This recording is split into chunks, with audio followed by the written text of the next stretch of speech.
Okay, let's go ahead and start with the wheel plate assembly. We've got all the parts here on the table. This is the wheel plate.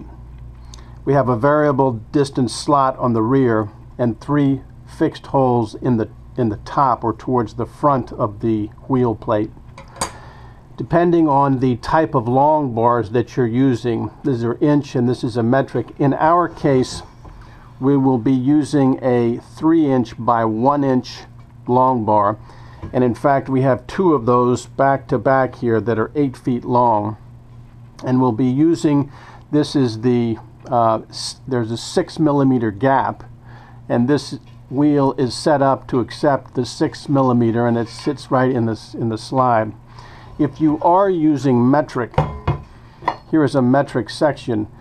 We also have metric size wheel. This is an 8 millimeter gap.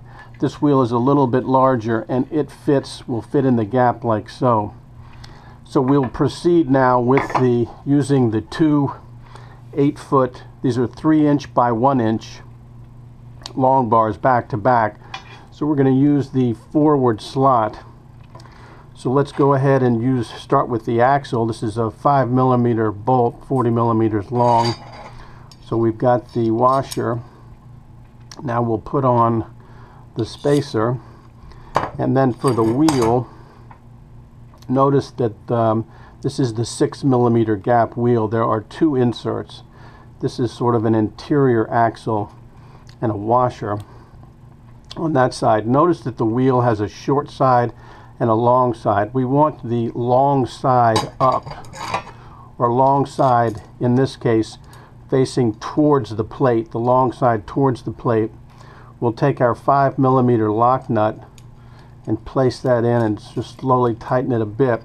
Now we'll take this sort of handy wrench that we've made just for the 5 millimeter bolt, 5 millimeter lock nut I should say, and of course it was machined to fit. So we'll hold that there while we're gently tightening. Let me just make sure. There, it is a little bit tight there, but the wrench does fit. So we'll tighten until we feel almost closure, till it won't go. Now we'll back it off maybe a half of a revolution so that the axle is sturdy and the wheel, that's probably not enough. So there is a bit of play, but I guess tight but not too tight.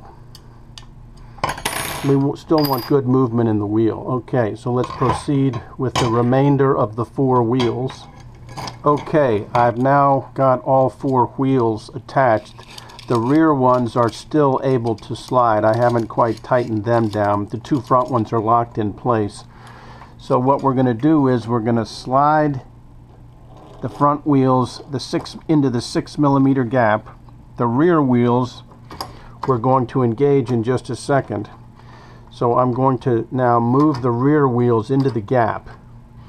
Now with the wrench that was supplied and the hex key, I'm now going to apply forward pressure onto the 5 millimeter bolt which is on the bottom.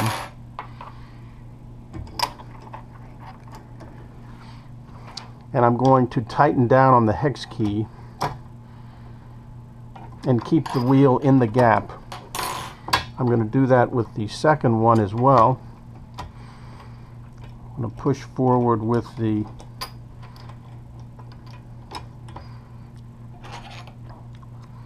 the 5 millimeter wrench while I'm turning down and keeping this wheel in the gap as well. Okay, so I've got the wheel plate assembly now sliding along the long bars, and you can notice that there is a bit of play. Now you can obviously adjust some of the rear axles and the position of the rear axle such that it slides, it is either firmer or looser, but in general it should slide fairly easy. And if we take a look, you can see that both of the wheels are engaged in the 6 millimeter gap. We can obviously loosen this and tighten the axle and press it forward. But in any event, when all four wheels are engaged within the track, we have a fairly solid and friction-free movement of the wheel plate.